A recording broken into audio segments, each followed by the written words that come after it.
Online classes में सभी का स्वागत। नमस्कार।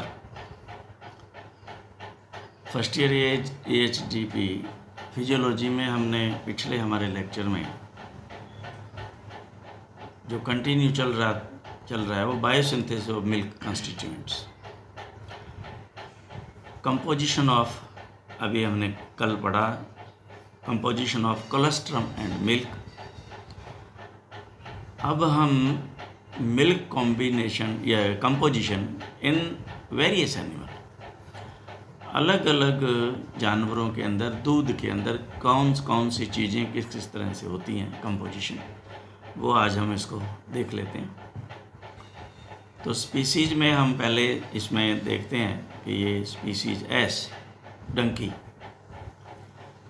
उसके बाद में बियर पोलर, ये जाती है इसकी बियर, और एक है बाइजन या बीजन जंगली सांड, बुफेलो ये फिलीपीन ये जो भैंस है फिलीपींस की, कैमल ऊंट। अब इसमें ये fat percentage, protein percentage, lactose, ash और टोटल सॉलिड कितना होता है। टोटल सॉलिड को निकाल दें तो फिर बाकी लिक्विड रह जाता है, पानी। तो ये इसको बार बार ये जो रिपीट करने की तो मैं नहीं समझता ज़रूरत है, इसको आप पढ़ें देखें। ये कोई पढ़ने से ये समझाने वाला कुछ नहीं है। फैट की परसेंटेज पता है, प्रोटीन पता है, लैक्टोज पता है, मीठा, ऐश अभी हम डिस्कस कर ही रहे हैं, और टोटल सॉलिड्स। अब इसमें कोई जानवर आपके समझ में नहीं आता, वो मैं आपको क्लियर कर देता हूँ। काऊ, इसमें जो है ये ब्रीड है आयरशायर, ये इसकी ब्रीड है। ब्राउन स्विस इसकी ब्रीड है। और गर्नेसी, जर्सी नहीं है ये, गर्नेसी है, ये भी ब्रीड है। हॉल्स्टीन और जर्सी ये ब्रीड है इनकी। इसके बाद में ये जेबू भी कैटल है, ये जेबू कैटल, ये भी ब्रीड है। डॉग है, एलिफेंट, गोट, हॉर्स, ह्यूमन बीइंग आदमी, और पिग। ये सारे बाकी के आपको ध्यान में है, ये कुछ 2-3 मुझे लगता है आपको ध्यान में। जेबू क्या है ये नहीं पता चलेगा, आयरशायर क्या है ये शायद नहीं ध्यान पड़ेगा, गर्नेसी नहीं पढ़ा होगा, और बीसन नहीं पढ़ा होगा, ये जंगली सांड। बियर पोलर, ये जाती है इसकी, ये बियर। और इसी तरह से ये बुफेलो है, वो फिलीपींस। तो ये इसमें इसकी परसेंटेज आपने पढ़नी है। ये कोई मेरे एक यूँ पढ़ने से पढ़ाने से याद नहीं हो जाएगी, इसमें लिखी हुई है, ये रटना याद करना ही पड़ेगा आपको। दूध में कार्बोहाइड्रेट, दुग्ध, शर्करा, लैक्टोज व लवण पूर्ण रूप से घुलनशील अवस्था में होते हैं। क्या क्या चीज़ें? कार्बोहाइड्रेट, लैक्टोज व लवण।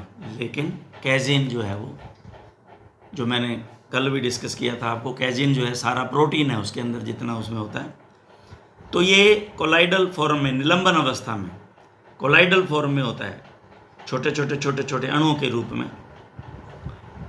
तथा वसा इमल्शन फॉर्म में होती है, फैट जो है इमल्शन फॉर्म में। क्योंकि जब आप इस तरह से दूध को यूं बार बार ये करते हैं तो उसके ऊपर वो झाग आते हैं, तो वो फैट के जो है वो मॉलिक्यूल्स, वो फैट ही तो आ रही है ऊपर। अगर वो बिल्कुल उसमें घुली हुई हो तो कुछ नहीं आएगा उसमें से, पानी को यूं करते ही रहना, पानी में से कुछ नहीं आता। तो इसका ये मतलब है वो इमल्शन फॉर्म है। इमल्शन फॉर्म का ये है मतलब कि छोटे छोटे कणों वाली चीज़ को चाहे आप लिक्विड किसी में मिलाते हो, लेकिन वो सॉल्युबल नहीं है, उसमें घुलती नहीं है वो, लेकिन यूँ लगेगी हिला दिया तो वो घुल गई है। That is the emulsion. इस फॉर्म के अंदर दूध के अंदर फैट जो है वो मौजूद रहती है। दुग्ध प्रोटीन, मिल्क प्रोटीन कौन कौन? दूध में निम्नलिखित प्रोटीन पाए जाते हैं। ये कैजीन ही हैं सारे के सारे, ये कैजीन लिख रखा है, एस कैजीन, एल्फा कैजीन, बीटा कैजीन, के कैजीन और वाई कैजीन। ये सारे जो है वो कैजीन फॉर्म में होते हैं। तो alpha lacto albumin, beta lactoglobulin, रक्त सीरम एल्ब्यूमिन और इम्यूनोग्लोबुलिन, ये सारे के सारे आपने ब्लड में पढ़े हुए हैं। मैंने ब्लड जब पढ़ाया है शुरू में आपको, तो इसमें आपने ये सारे के सारे आपको करवाए हैं, वहाँ से आप इसको दोबारा चाहे देख लें। इनमें से दूध में कैजिन की मात्रा सबसे अधिक होती है तथा लेकिन कुछ जानवर ऐसे होते हैं जिनमें कैजिन की मात्रा थोड़ी कम होती है, थोड़ी कम। बड़े भी ऐसे भी हैं जिनमें थोड़ी कम होती है। तथा इम्यूनोग्लोबुलिन्स, इम्यूनिटी वाले जो पहले ब्लड में अपने पढ़े हैं, immunoglobulin GN, immunoglobulin M, immunoglobulin A सबसे ज़्यादा मात्रा में नवजात के कोलेस्ट्रॉल में पाई जाती है। अभी पीछे हमने कोलेस्ट्रॉल की कंपोजिशन को भी पढ़ा। हमने देखा कि आम जो नॉर्मल दूध है उससे उसमें 5 गुना ज़्यादा कैजिन की मात्रा है। तो ये कोलेस्ट्रॉल में सबसे ज़्यादा ये पाए जाते हैं। उक्त में अल्फा एस कैजिन, बीटा कैजिन, के कैजिन एंड अल्फा लैक्टोग्लोबुलिन व बीटा लेप्टोग्लोबुलिन का संश्लेषण यानी कि सिंथेसिस, तैयार होना स्तन ग्रंथियों में होता है। ये स्तन ग्रंथियों में बढ़ने वाले हैं। तथा वाई कैजिन, ब्लड एल्ब्यूमिन व इम्यूनोग्लोबिन का निर्माण शरीर में स्तन के अलावा अन्यत्र होता है। इसको अंडरलाइन कर लेना, इसको पूरे को, इम्पोर्टेंट। इसके अलावा दूध में यूरिया, यूरिक एसिड, क्रेटिनिन व ओरोटिक अम्ल भी गाय के दूध में पाए जाते हैं।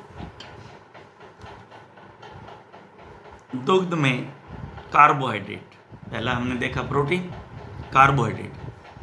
दूध में सबसे अधिक प्रचुर मात्रा में पाया जाने वाला कार्बोहाइड्रेट शर्करा, लैक्टोज ही होता है।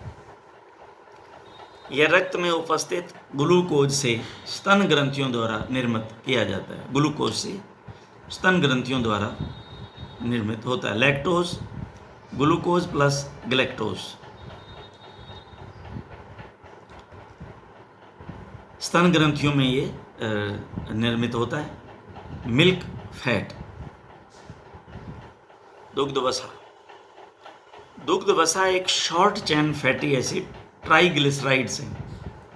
ट्राइग्लिसराइड्स छोटी चेन वाले रूमिनेंट्स में रक्त में उपस्थित एसीटेट को स्तन कोशिकाएं, स्तन की सेलें अवशोषण कर उसे एंजाइम एसिटाइल को ए सिंथेज की सहायता से एसिटाइल को ए में बदल देती है। एसिटाइल को ए एंजाइम में बदल देती है तथा इसी से TCA साइकिल के माध्यम से, TCA साइकिल कहाँ चलता है मैंने आपको बताया है, इसको पढ़ेंगे। ये माइटोकॉन्ड्रिया, सेल का माइटोकॉन्ड्रिया, TCA साइकिल के माध्यम से फैटी एसिड का निर्माण माइटोकॉन्ड्रिया द्वारा किया जाता है, माइटोकॉन्ड्रिया द्वारा। और नॉन रूमिनेंट्स में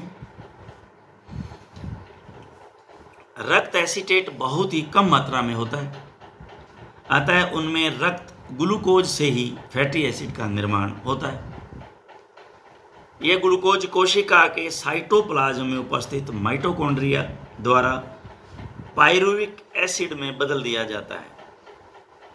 एसीटेट को पायरुविक एसिड में बदल दिया जाता है तथा यही पायरुविक एसिड बाद में एसिटाइल को ए द्वारा मिल्क फैटी एसिड का निर्माण करता है। मिनरल्स, ये पूरी की पूरी जो मैंने अभी दास्तां पढ़ी है, ये आप इसमें घबराएं नहीं। इसका अभी हम ये जो मेटाबॉलिज्म का एक चैप्टर हमारा है, हमारे पास अभी है, वो मेटाबॉलिज्म का चैप्टर पढ़ेंगे तो ये सारा TCA साइकिल उसमें हम पढ़ेंगे। तो ये हमारे ये सारी चीज़ें वहाँ समझ में आएगी। ये एसिटाइल को ए क्या है, एसीटेट क्या है, ट्राइग्लिसराइड क्या है, और ये माइटोकॉन्ड्रिया द्वारा कहाँ ये एक्शन जो है वो लिया जाता है, वो पूरा का पूरा डिटेल हम इसमें पढ़ेंगे। इसमें ज़्यादा वो खचत होने की आवश्यकता नहीं है क्योंकि वो चैप्टर पढ़ा नहीं है, मेरे को याद है वो चैप्टर रह गया था। इसके बाद वही चैप्टर हम स्टार्ट करेंगे। मिनरल्स, दुग्ध खनिज लवण रक्त से ही प्राप्त होता है, जो निम्न है। अब ये सारे के सारे पढ़ने की ज़रूरत नहीं है, ये सब आप पढ़ लेते हो। Calcium, phosphorus, sodium, calcium, potassium, chloride, manganese, sulphur और ये जिंक तक, एल्युमिनियम, कॉपर, कोबाल्ट, ये सारे आयरन वगैरह, मैग्नीज वगैरह, मोलिब्डेनम, ये सारे के सारे, सिल्वर, एजी, ये दे रखे हैं। ये सारे के सारे प्राप्त हैं। विटामिन्स यह भी रक्त से प्राप्त होते हैं तथा करीब सभी विटामिन दूध में पाए जाते हैं, जैसे vitamin B complex, vitamin A तो खास तौर से होता है। कैरोटीन जो है वो विटामिन ए तो है, चेंज होता है, भैंस में चेंज होता है इसलिए इसका कलर नहीं आता, लेकिन इसमें गाय में ये क्रेटिनिन हल्का पीले के रंग का घी जो है वो देखने को मिलता है। विटामिन ए, विटामिन डी अच्छी मात्रा में, विटामिन सी नगण्य मात्रा में पाया जाता है। इनकी दूध में उपस्थित, भोजन में उपस्थित मात्रा पर निर्भर करती है कि आपने कितना उनको इस तरह का भोजन दिया जो विटामिन सी से भरपूर था, तो वो ब्लड में आएगा। वाटर, मैंने आपको बताया था पीछे अप्रोक्सीमेटली, मैंने कहा 90% तो पानी होता ही है दूध में, और दूध ये लाने वाले और मिला दें तो फिर माशाल्लाह हो जाता है काम। फिर तो ज़रूरत ही नहीं है उसमें और पानी डाल के चाय बनाने की, उसी के अंदर पत्ती डाल लो, चाय बन गई। तो ये दूध में सर्वाधिक 86.8 यानी कि 87 के करीब हो गया। मैंने अप्रोक्सीमेट आपको 90 बताया था कि अंदाजन 90% इसमें पानी ही होता है, तो ये 87 के करीब हो गया। 86.8% पाया जाने वाला तरल पदार्थ है। पानी रक्त से फिल्ट्रेशन के द्वारा प्राप्त होता है तथा इसी में सभी पदार्थ या तो घुलित अवस्था में या सस्पेंडेड अवस्था में, कोलाइडल अवस्था में, पीछे पढ़ा था ना हमने, सस्पेंडेड, इसके अंदर सस्पेंडर रहते हैं, घूमते रहते हैं इनके अंदर पार्टिकल्स जितने भी हैं। अन्य पदार्थ जिसमें कैरोटीन वर्ण के रूप में, इसके कारण गाय का दूध घी हल्का पीला होता है।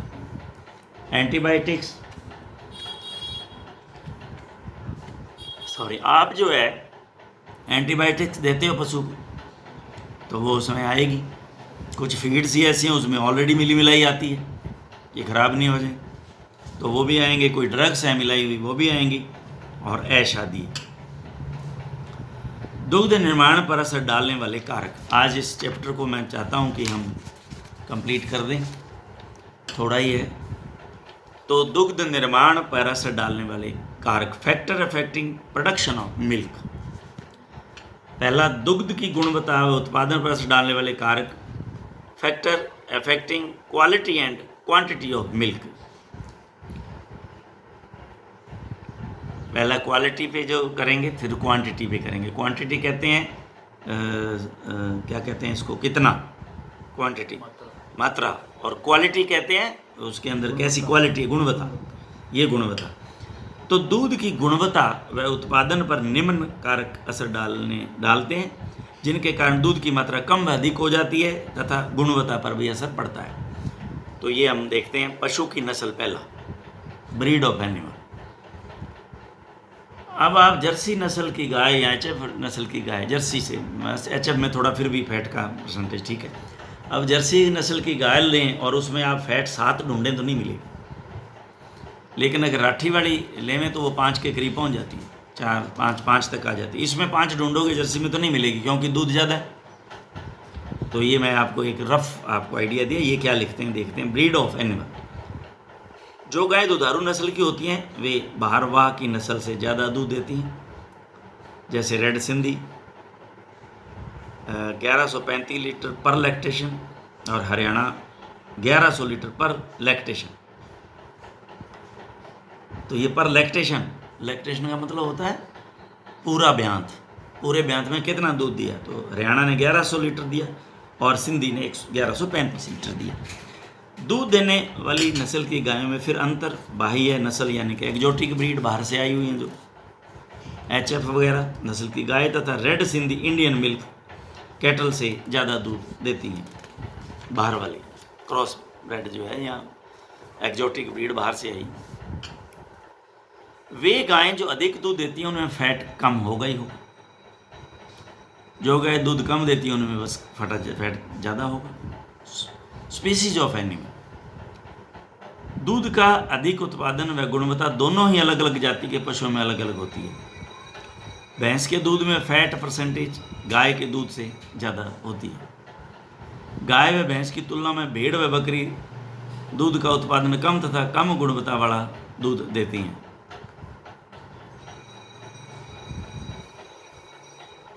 कम गुणवत्ता, लेकिन बकरी का दूध तो गुणवत्ता में तो अच्छा होता है, ज़्यादा होता है। ये कैसे लिखा है इसने? उसमें तो कम नहीं होता है, गुणवत्ता तो बहुत अच्छी होती है। गाय और भैंस के दूध के गाय व भैंस की तुलना में भेड़ व बकरी दूध का उत्पादन कम तथा कम गुणवत्ता वाला दूध देती है। नहीं, ऐसा तो नहीं है।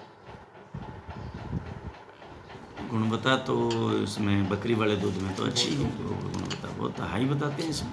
चलो इसको अंडरलाइन करते हैं, देखते हैं कहीं लिखने में कभी प्रिंट में हो जाता है, कोई ऐसी बात नहीं है, इसका देख लेंगे। ऐसा माना जाता है गाय अपने शारीरिक भार का 8 से 10% दूध देती है। अंडरलाइन कर रहे हैं, अपने शरीर के भार का 8 से 10% दूध देती है। उम्र ये भी अफेक्ट करेगी, बिल्कुल। अब बूढ़ी गाय से अगर आप जवान गाय की तुलना में ज़्यादा दूध भाड़ो तो कहाँ से मिलेगा, क्योंकि वो बूढ़ी गाय वो जुगाड़ ही नहीं कर पाती। यह माना जाता रहा है कि दूध मादा पशु की 8 से 9 वर्ष की उम्र तक की बढ़ता है तथा बाद में घटता रहता है। इसी प्रकार फर्स्ट से थर्ड लैक्टेशन में फैट का प्रतिशत बढ़ता है तथा बाद में कम हो जाता है, फर्स्ट से थर्ड तक, क्योंकि फिर दूध बढ़ता है 7वें 8वें तक, और उसके बाद में दूध कम होना शुरू हो जाता है। स्टेज ऑफ लैक्टेशन कौन सी समय कौन सा चल रहा है आपका? 6 महीने हो गए ब्याई को, अब आप दूध जो है वो दूध कम मिलेगा और फैट ज़्यादा आएगा, इसमें कोई शक नहीं। पशु के प्रसव के तुरंत बाद के दूध कोलेस्ट्रम कहते हैं, इसमें वसा प्रोटीन व अन्य पदार्थ अधिक होते हैं। ज्यों ज्यों लैक्टेशन बढ़ता है दूध भी एक सीमा तक ही बढ़ता है। दूध ज्यों ही उच्च स्तर पर पहुंच जाता है कुछ समय के बाद ही उसी लैक्टेशन में दूध कम हो जाता है। दूध की मात्रा जब बढ़ती है तो वसा प्रतिशत कम हो जाता है, जब दूध की मात्रा घटती है तो वसा प्रतिशत बढ़ जाता है। कहे भाई दूध मारे करे तो तोकड़ को ले आके दी अच्छो गड्ढो दूध हो, ये भी बात बोलते हैं ना। हाँ, बोलो भाई वो लेके आना, उसमें जो है ठीक फैट की परसेंटेज ठीक होती है, दूध गाढ़ो। दूध दोने का अंतराल, यस, फ्रीक्वेंसी ऑफ मिल्किंग, ये भी सही है। साधारणतः हम पशु का सुबह शाम ही दूध दोहन करते हैं, लेकिन यह देखा गया है कि यदि उसी पशु को दिन में 2 बार के स्थान पर 3 बार दूध दुहें तो पशु 10 से 25% अधिक दूध देता है। ये बिल्कुल सही है। जर्सी और इनमें ऐसे ही करते हैं। क्षमता, पशु में 4 ब्यात तक तो दूध देने की क्षमता बढ़ती है, लेकिन बाद में उसकी क्षमता कम होने लगती है, इसीलिए खरीदते नहीं। बाद वाले को पशु का स्वास्थ्य, फिजिकल स्टेज ऑफ एनिमल, स्वस्थ पशु हमेशा अधिक दूध देगा। यदि पशु तनाव युक्त हो तो स्थानांतरित किया जाता है तो उस स्वस्थ पशु का भी दूध कम हो जाता है। प्रेगनेंसी, जब पशु 5 माह के ऊपर का गर्भित होता है तो उसका दूध उत्पादन कम हो जाता है। एक्सरसाइज, पशु को हल्का व्यायाम करवाते हैं तो 0.2 से 0.3% तक बिना दूध कम हुए वसा का प्रतिशत बढ़ जाता है, लेकिन जब अधिक व्यायाम कराते हैं दूध उत्पादन में वसा का प्रतिशत दोनों ही कम हो जाते हैं। मेथड ऑफ मिल्किंग, दूध दोहने की विधि, प्राय देखा गया है कि पूर्ण दोहन, फुल हैंड मेथड, ये फुल हैंड मेथड है, ये फुल हैंड मेथड जो सही से दूध दोहने से दूध बढ़ता है। मध्यकाल, स्ट्रेस, हीट का समय होगा तो दूध अपने आप ही कम हो जाएगा। पशु जब मध में होता है तो प्राय हार्मोन का दूध कम हो जाता है। ड्राई पीरियड, जिन मादा पशुओं में शुष्क काल का अभाव होता है वे अगले ब्यांत में कम दूध देती हैं तथा जिन गर्भित मादा पशुओं में शुष्क काल होता है वे पशु अगले ब्यांत में अधिक दूध देते हैं।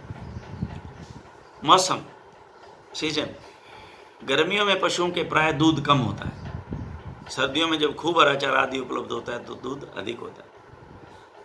फूड एंड फीडिंग, आहार, निम्न कारणों से वसा प्रतिशत दूध में कम हो जाता है। अधिक दाना देने से, अब आप देखिए वसा प्रतिशत दूध में कम हो जाता है अधिक दाना देने से। अब कई 2 बट्ठल जो भर गया डालने दो, वो वेस्टेज गया।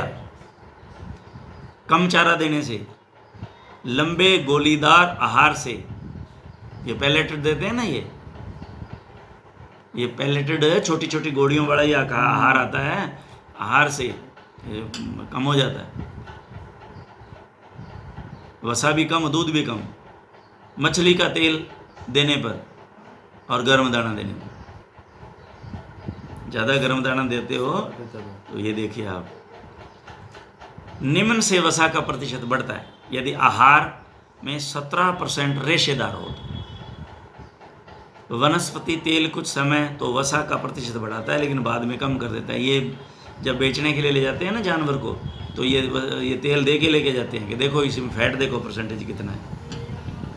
यदि सूखा चारा 1.5 kg पर 100 kg बॉडी वेट प्रतिदिन दें, ये भी ध्यान है। आहार में मिनरल मिक्सचर जिसमें कैल्शियम, मैग्नीशियम, पोटेशियम, सोडियम आदि को नियमित रूप से दें तो इससे वसा का प्रतिशत बढ़ता है। यदि पशु को प्याज, लहसुन तथा उनके पत्ते खिलाएं तो उससे भी दूध की गुणवत्ता पर असर आता है। दूध में इनकी गंध आने लग जाती है। प्याज, लहसुन या उनके पत्ते खिला दें तो नहीं खिलाते, कभी नहीं खिलाते। पशु को कम चारा खिलाएं तो दूध के प्रोटीन, सॉलिड नॉट फैट आदि की मात्रा कम हो जाती है। ये सॉलिड नॉट फैट, ये प्रोटीन, ये आप उधर न्यूट्रिशन में आगे आपको पढ़ाएंगे। बीमारियां, डिजीज, जब पशु बीमार होगा दुग्ध उत्पादन हमेशा कम हो जाएगा। तो आज हमने ये हमारा लास्ट चैप्टर फिजियोलॉजी का फर्स्ट ईयर का, ये हमने आज कंप्लीट किया। लेकिन इसके अंदर हमारे पास एक मेटाबॉलिज्म का चैप्टर जो है शायद 9 है, शायद यही लगता है मेरे को, 9 है या 9 मेटाबॉलिज्म। ये हमारा चैप्टर 1 इसके अंदर रहा है। बाकी हमारा कोर्स ये अब कंप्लीट हो गया फिजियोलॉजी का। तो इसमें किसी प्रकार की कोई दिक्कत या तकलीफ़ है तो इसमें मेटाबॉलिज्म को हम 2 या 3 दिन में उम्मीद करता हूँ इसको हम कवर कर लेंगे। और देखता हूँ अगर इसका स्टार्ट नेक्स्ट वीक में करूँ तो भी कोई बड़ी बात नहीं है, देख लेते हैं। ठीक, थैंक यू।